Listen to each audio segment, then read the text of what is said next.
चलिए हम लोग तो मॉडल पेपर सॉल्यूशंस कर रहे हैं मैथमेटिक्स का। तो हम लोग पिछले क्लास में ऑब्जेक्टिव और शॉर्ट आंसर क्वेश्चन का क्वेश्चन नंबर 3 तक सॉल्यूशन कर चुके थे। आज उसके आगे हम लोग सॉल्यूशन करेंगे। तो क्वेश्चन नंबर 4 जो है आपका वो क्या कह रहा है, क्वेश्चन नंबर 4 को हम लोग देखते हैं। क्वेश्चन नंबर 4 फंक्शंस का क्वेश्चन है। If f(x) is equals to 5x plus 3 divided by 4x minus 5, then show that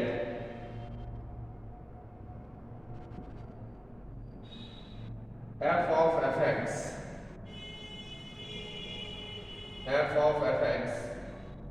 is an identity function. f of fx is an identity function. ठीक, तो fx दिया हुआ है आपके पास और क्या शो करना है? शो ये करना है कि f of fx जो है वो कैसा फंक्शन है? Identity function. तो आइडेंटिटी फंक्शन हम लोग सब जानते हैं। क्या जानते हैं आइडेंटिटी फंक्शन के बारे में? आइडेंटिटी यदि जनरल रूप से मीनिंग पे आया जाए तो आइडेंटिटी का मतलब क्या? जो नहीं बदलता है। किसी भी चीज का आइडेंटिटी नहीं बदलता है तो फंक्शन का भी आइडेंटिटी नहीं बदलना चाहिए। तो जो इनपुट रखते हैं वही आउटपुट मिल जाता है, तो उसको हम लोग क्या नाम देते हैं? Identity function. तो f of fx पे चलिए, इसमें f का इनपुट क्या है? x। तो f of fx क्या हो गया? इस फंक्शन का इनपुट है fx। तो fx के जगह हम लोग क्या रख लेंगे? 5x plus 3 divided by 4x plus 5। ठीक है, इस fx के जगह पे इनपुट डालेंगे 5x plus 3 divided by 4x plus 5। अब बताइए फंक्शन का इनपुट जहां जहां x है वहां वहां क्या हो जाएगा? 5x plus 3 divided by 4x plus 5। तो क्या लिखा जा सकता है? 5 into 5x plus 3 divided by 4x minus 5 plus 3 divided by 4 into x के जगह पे फिर से यही value 5x plus 3 divided by 4x minus 5 minus 5। इसी को सॉल्व करना है तो ऊपर वाले का बताइए एलसीएम कितना आ गया? एलसीएम आ गया 4x minus 5, 25x plus 15 plus 12x। LCM लेंगे तो 12x minus 15 whole divided by 20x plus 12 minus 20x plus 25 divided by 4x minus 5। 4x minus 5 से 4x minus 5 कटा, 15 plus 15 माइनस कटा, 20x plus 20x माइनस कटा, 15 और 12 कितना हो गया?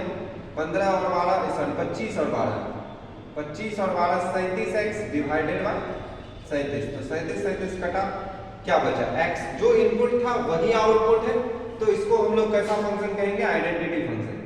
इसलिए f of fx is an identity function.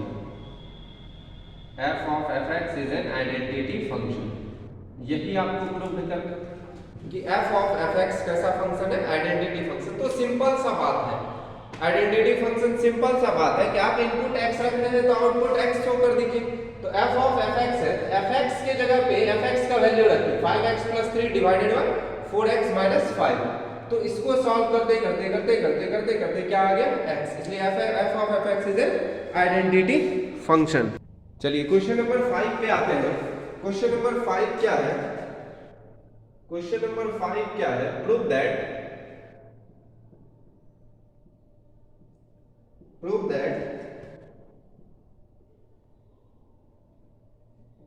A binary operation, द्विआधारी संक्रिया जो पढ़े थे हम लोग, a binary operation o such that r cross r to r, मतलब इनपुट जो है वो रियल नंबर है और आउटपुट क्या है? रियल नंबर है। Defined as AOB is equals to a plus 2b is not associative, is not associative. चलिए पहले क्वेश्चन को समझते हैं कि क्या प्रूफ करना है कि बाइनरी ऑपरेशन जो है, बाइनरी ऑपरेशन जो है, बाइनरी ऑपरेशन किससे किसमें, ओ एक बाइनरी ऑपरेशन, इसका मतलब क्या है, ओ एक बाइनरी ऑपरेशन है सच दैट, इस तरह है कि इनपुट जो है, अब आप लोग सब जानते होंगे कि बाइनरी फंक्शन जो भी होता है उसका इनपुट डबल होता है, पेयर में होता है, आउटपुट एक होता है, ठीक है। तो इनपुट होना चाहिए real number, output real number. किस तरह का फंक्शन डिफाइन है, a o b equals to a plus 2b is not associative. Associative मतलब सहचर्य नियम, एसोसिएटिव का मतलब क्या है, सहचर्य नियम, मतलब ये वाला बाइनरी ऑपरेशन जो है सहचर्य नियम का पालन बिल्कुल भी नहीं करता है। इसी बात को आपको प्रूव करना है। तो तीन रियल नंबर, या तो आप रियल नंबर ले लीजिए या मान लीजिए a b c belongs to R. A b c क्या है, बिलोंग्स टू आर। अब देखिए एसोसिएटिव लॉ हम लोग बहुत बार पढ़ चुके हैं। कम्यूटेटिव का मतलब क्या बताए थे, ऑर्डर चेंज, क्रम चेंज होता है। एसोसिएटिव का मतलब ब्रैकेट चेंज। तो ए ओ बी ओ सी हम लोग निकालते हैं पहले, ए ओ बी ओ सी। तो पहले ब्रैकेट वाले पे लागू होगा ए ओ, बी ओ सी का मतलब क्या हो गया, b plus 2c। B o c का मतलब क्या हो गया, बी प्लस 2c। अब ये ए है और ये बी है, तो क्या हो जाएगा a प्लस 2b, b के जगह b प्लस 2c। तो कुल मिला के बाद क्या हो गया, a plus 2b plus 4c। यहां तक है। चलिए इससे आगे बढ़ते हैं और दूसरा वाला देखते हैं, a o b bracket change करके o c। अब पहले किसमें फंक्शन अप्लाई होगा, a o b में। a o b का वैल्यू कितना है आपके पास, a o b का वैल्यू है a प्लस 2b ओ सी। अब a के जगह पे a प्लस 2b और b के जगह पे c, तो a प्लस 2b। तो देखिए दोनों बराबर है कहीं से भी, तो a o b o c is not equals to a o b o c। thus the binary operation does not follow associative law। Thus the binary operation O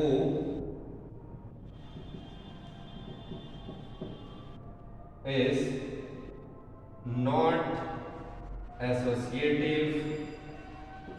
यही आपको क्या करना था, प्रूव करना था। चलिए आते हैं नेक्स्ट क्वेश्चन। चलिए हम लोग आते हैं क्वेश्चन नंबर 6 पे। क्वेश्चन नंबर 6 को ध्यान से देखें। ए और बी दो मैट्रिक्स दिया हुआ है, ए और बी क्या दिया हुआ है, दो मैट्रिक्स, और आपको फाइंड क्या करना है, बी डैश ए डैश, मतलब बी का ट्रांसपोज और ए का ट्रांसपोज, ठीक है, बी का ट्रांसपोज और ए का ट्रांसपोज। तो हम लोग सबसे पहले जानते हैं कि बी डैश निकालने के लिए क्या करना होगा, तो आप तुरंत कहेंगे रो को बना दीजिए कॉलम। तो बी डैश हो गया 2 3 4, बगल में ऑर्डर जरूर लिख दीजिए। तो 3 रो एक कॉलम है, क्या लिखेंगे 3 into 1। ए डैश बताइए, तो रो बन जाएगा कॉलम, तो 2 -4 और 3, एक रो 3 कॉलम। सबसे पहला चीज देखना है कि क्या मल्टीप्लिकेशन डिफाइंड है या नहीं। तो order of b dash is equals to 3 cross 1 and order of a dash is equals to 1 cross 3। तो ये देखिए मैच कर रहा है, तो दैट मीन्स क्या है, b dash a dash is defined. B dash a dash का मान निकलेगा, तो अब मान निकाल दीजिए बी डैश ए डैश का। तो बी डैश ए डैश कितना कितना है, 2 3 4, और ए डैश है 2 -4 और 3। अब देखिए मल्टीप्लाई कैसे करते हैं, इसका रो इसके कॉलम से, फिर इस कॉलम से, फिर इस कॉलम से। तो चलिए बताइए क्या होगा, 2 × 2 4, 2 × -4 -8, 2 × 3 6।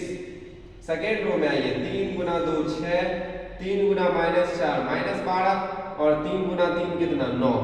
चलिए लास्ट वाले रो में आते हैं, 4 × 2 8, 4 × -4 -16, 4 × 3 12। तो बी डैश आपका b dash a dash is equal to कितना हो गया, इतना। तो कितना आसान सा सवाल है, सिर्फ मल्टीप्लिकेशन जहां भी रहे ध्यान इस बात का रखना है कि ऑर्डर देखना है और ये देखना है कि ऑर्डर डिफाइंड है या। चलिए क्वेश्चन नंबर 7 मैट्रिक्स का क्वेश्चन है, बहुत इंपॉर्टेंट क्वेश्चन है बोर्ड के लिए। तो देखिए सवाल को बनाने से पहले कभी कभी देखना पड़ता है कि प्रूव्ड क्या करना है। तो उधर देखिए क्या क्या प्रूव्ड करना है, 5x + y + 4 - x का होल स्क्वायर। तो एक बात बताइए, इस सवाल को हम लोग पहले भी देखे हुए थे, शायद यहाँ x - y का होल स्क्वायर आता था, इसको देख लेंगे उसमें शायद समस्या होगा। तो 5x + y कैसे आएगा, या तो रो को जोड़ लीजिए या कॉलम को जोड़ लीजिए। तो चलिए कॉलम को जोड़ लेते हैं, c1 + c2 + c3। तो बताइए कितना हो जाएगा, 2 2 4 1, 5x + y 2 2 4 1, 5x + y 2 2 4 1, 5x + y 2x, x + y 2x, 2x 2x, x + y। तो 5x + y क्या हो जाएगा, 1 1 1, 2x, x + y 2x, 2x 2x, x + y। ठीक, अब जैसे ही 1 1 1 आता है इसको हम लोग तुरंत क्या करते हैं, 0 करते हैं। तो R1 में से R2 को माइनस कर लेते हैं, R1 - R2, R2 - R3, then 5x + y, 1 - 1 0 0 1। इस पे आ जाइए, माइनस करेंगे तो क्या आ जाएगा, x - y -x + y और 2x 0, x - y और x + y। तो किसको हम लोग कर दें, expanding c1,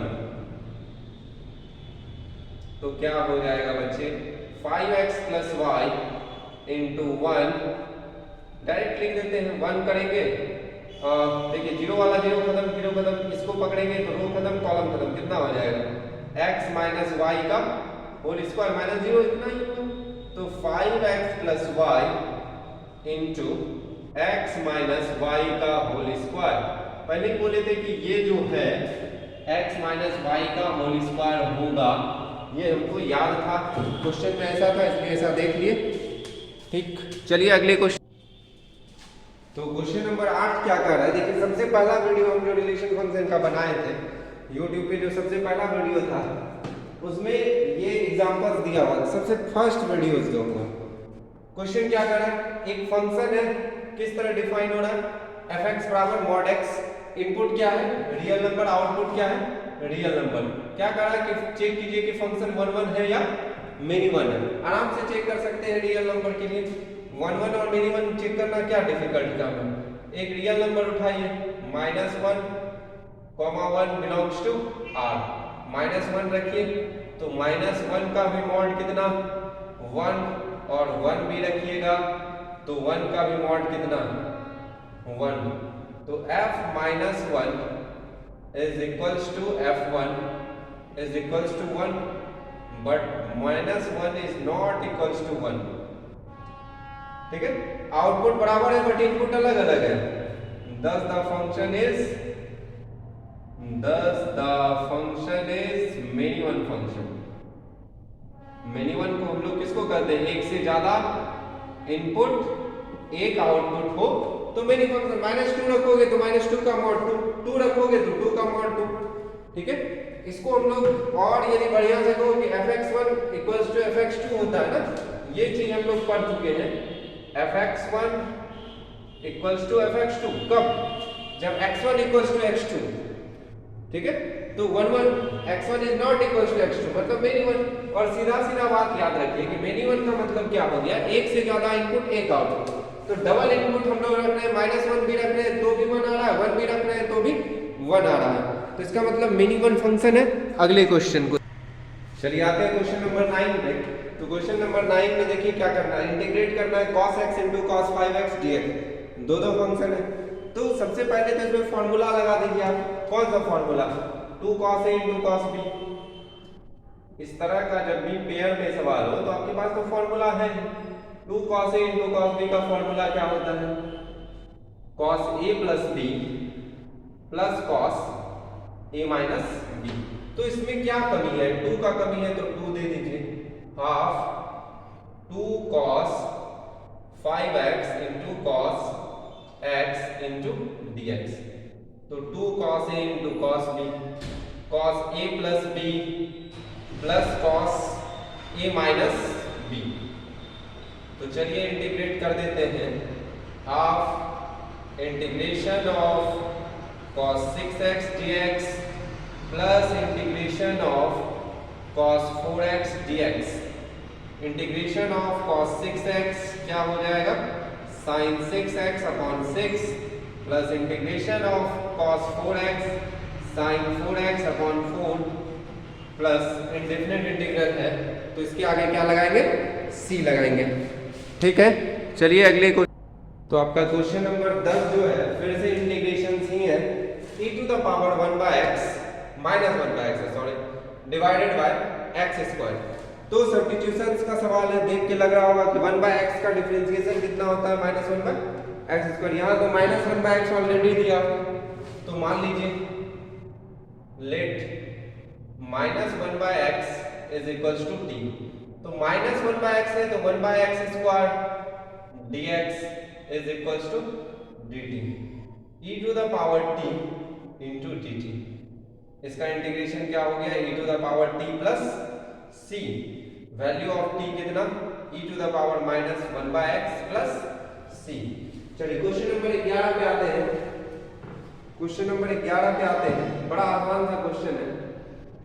find dy by dx, find dy by dx। dy by dx आपको निकालना है। क्या क्या दिया हुआ है? when x is equals to a into theta plus sin theta and y is equals to a into 1 minus cos theta। पहले भी बहुत बार इस क्वेश्चन को हम लोग कर चुके हैं कि x और y दिया हुआ है क्या किस फॉर्म में? थीटा के फॉर्म में। इस फंक्शन को हम लोग कैसा फंक्शन कहते हैं? पैरामेट्रिक फंक्शन कहते हैं। इस फंक्शन को हम लोग कैसा फंक्शन कहते हैं? Parametric function. x in the form of theta है, y भी in the form of theta है, तो डिफरेंशिएशन भी x in the form of theta होगा, y in the form of theta होगा। तो x इज इक्वल्स टू है a into theta plus sine theta. तो क्या करेंगे? Differentiating with respect to theta, differentiating with respect to theta, dx by d theta is equals to a into 1 plus cos theta। ठीक है, and y is equals to क्या दिया हुआ है बच्चे? a into 1 minus cos theta। तो क्या लिखेंगे? डिफरेंशिएटिंग।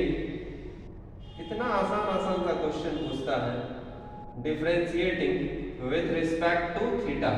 एग्जाम में ये लाइन जरूर यूज कीजिए, डिफरेंशिएटिंग विथ रिस्पेक्ट टू, जिसके रिस्पेक्ट में कर रहे हैं उसको। cos थीटा क्या हो जाएगा? sin theta. ठीक, dx by d थीटा निकल गया, dy by d थीटा निकल गया।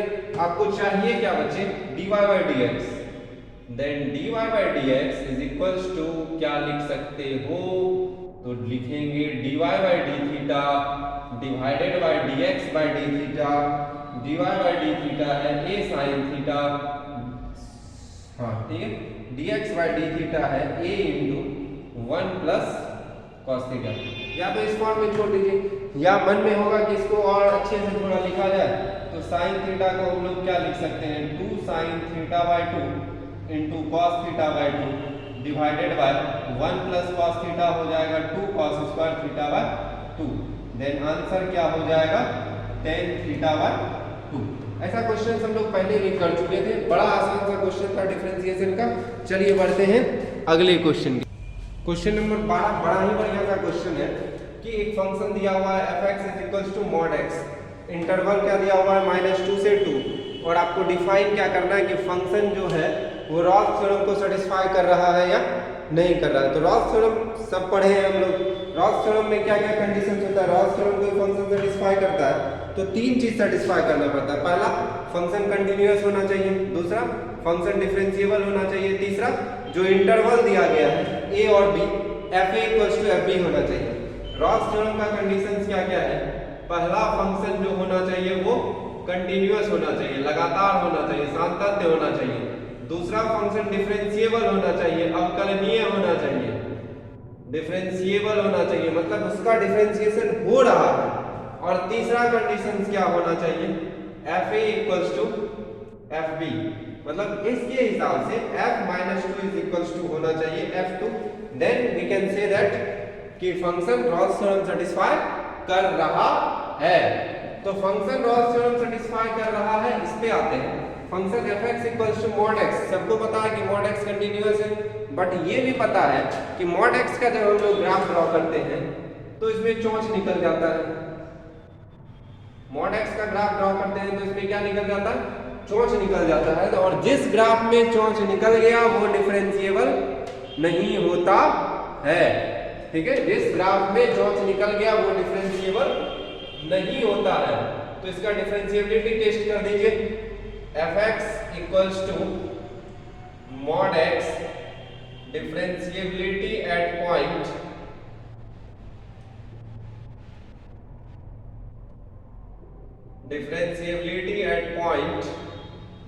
x is equals to 0।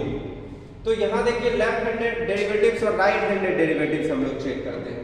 तो आ जाइए लेफ्ट हैंडेड डेरिवेटिव्स पे। लेफ्ट हैंडेड डेरिवेटिव्स का फॉर्मूला क्या होता है, fa प्लस h मतलब जिस पॉइंट पे चेक कर रहे हैं, इधर हम लोग फॉर्मूला भी लिख दे रहे हैं left handed derivatives fa plus h minus fa divided by h, ठीक है। और राइट हैंडेड में सिर्फ नीचे माइनस h हो जाता है, fa minus h minus fa divided by minus h। तो f0 plus h minus f0 divided bye उल्टा लिख दिए, लेफ्ट हैंडेड में माइनस और राइट हैंडेड में प्लस, ठीक है। लेफ्ट हैंडेड में माइनस और राइट हैंडेड में प्लस बचे। तो 0 minus h minus f0 divided bye minus h। तो 0 माइनस h रखिए, फंक्शन में 0 माइनस h रखेंगे तो mod of 0 minus h minus mod of 0 divided bye minus h। तो क्या हो जाएगा, माइनस h का mod plus h divided bye minus h।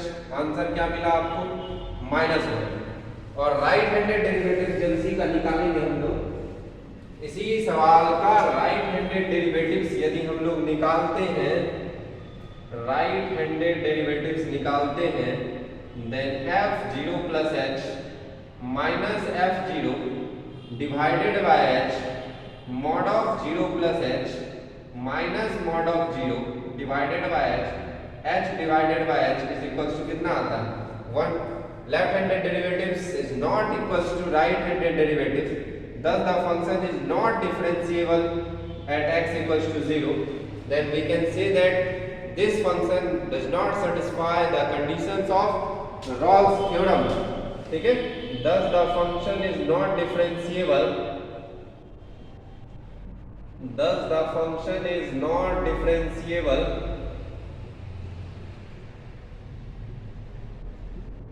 at x equals to 0, then this function does not satisfy, this function does not satisfy the conditions of Rolle's theorem, ठीक है। तो function differentiable ही नहीं था, इसलिए ये Rawls theorem को satisfy कर ही नहीं रहा है। चलिए चलते हैं क्वेश्चन नंबर 13 की तरफ। चलिए क्वेश्चन नंबर 13 को आप देख रहे होंगे। तो इंटीग्रेशन डेफिनेट इंटीग्रल्स है 0 to π/2 sin x divided by sin x plus cos x। ये सवाल देख के हंसी आता है कि इसको हम लोग कम से कम 25 से 30 बार पढ़ चुके होंगे और आंसर सबको याद होगा कि आंसर इसका कितना होता है π/4 4। तो डिफरेंट इंटीग्रल्स बनाने के लिए सबसे पहले आई मानते हैं 0 to π/2 sin x divided by sin x plus cos x dx। इसके बाद देखिए प्रॉपर्टीज लगाइए, तो लिख दीजिए 0 to a f(x) dx is equals to 0 to a f a minus x dx। तो चलिए 0 to π/2, अच्छा इसको इक्वेशंस फर्स्ट मान लीजिए, sin π/2 minus x divided by sin π/2 minus x plus cos π/2 minus x dx। क्या हो जाएगा 0 to π/2 sin 90 minus theta cos theta divided by sin 90 minus theta cos theta cos 90 minus theta sin theta. अब देखिए base same है ना, दोनों equations का base same है, ठीक है। न्यूमरेटर को अंश को जोड़ेंगे तो कट जाएगा, जोड़ दीजिए आराम से। इस तरह का सवाल बहुत सारा हम लोग देख चुके हैं और आता ही है जनरली, इसमें कोई दिक्कत नहीं है। 2i is equals to 0 to π/2 sin x divided by sin x plus cos x plus cos x divided by sin x plus cos x into dx। Integration 0 to π/2 sin x plus cos x divided by sin x plus cos x dx। ये cut 0 to π/2 dx x integrating limit 0 to π/2 2i is equals to π/2 I is equals to π/4। तो ये है आपका answer. चलिए question number 14 की तरफ बढ़ते हैं हम लोग। क्वेश्चन नंबर 14 पे आते हैं, find the principal value of tan inverse √3 minus cot inverse minus √3। बड़ा आसान सा क्वेश्चन है इनवर्स ट्रिगोनोमेट्रिक फंक्शन का। तो tan इनवर्स √3 का वैल्यू कितना हो जाएगा, प्रिंसिपल वैल्यू लेना है। तो tan इनवर्स √3 बताइए, ये भी बहुत बार बता चुके हैं कि देखो बच्चा साइन इनवर्स में माइनस रहे, कॉसेक इनवर्स में माइनस रहे और टेन इनवर्स में माइनस रहे तो डायरेक्ट माइनस बाहर कर दो, minus sine inverse x minus cosec inverse x minus tan inverse x. और यदि कॉस सेक और कॉट जो बचा इसके बाद कॉस इनवर्स माइनस एक्स रहे, सेक इनवर्स माइनस एक्स रहे, कॉट इनवर्स माइनस एक्स रहे तो पाई माइनस के साथ कर दो पाई, ठीक है।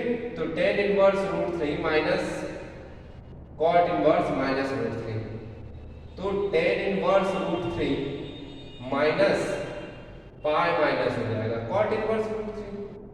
टेन इनवर्स √3 बताइए कितना होगा, तो आप कहेंगे π/3 होगा, minus pi minus minus plus cot inverse √6 कितना √3 कितना होगा, तो आप कहेंगे π/6 होगा।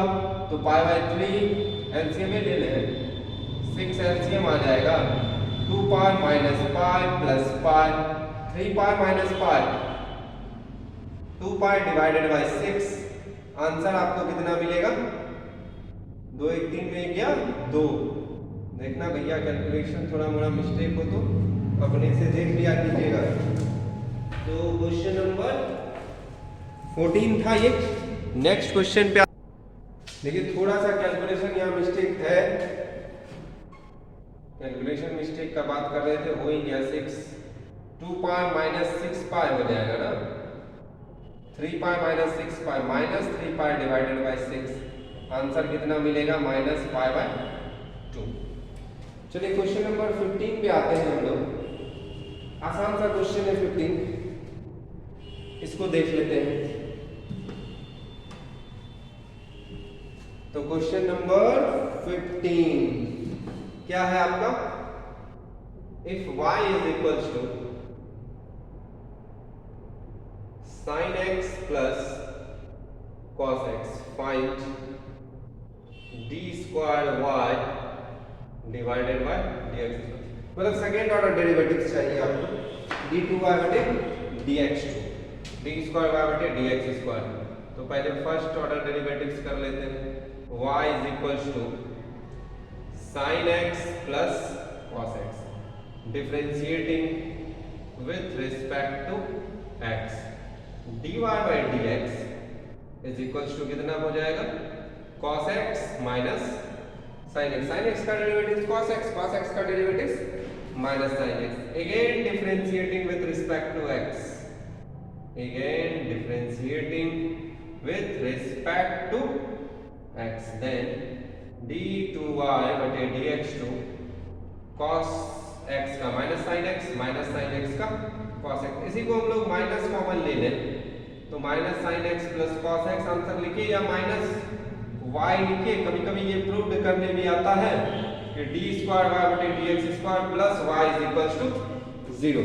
इसमें से कोई भी आंसर रहा तो आप आराम से बना सकते हैं।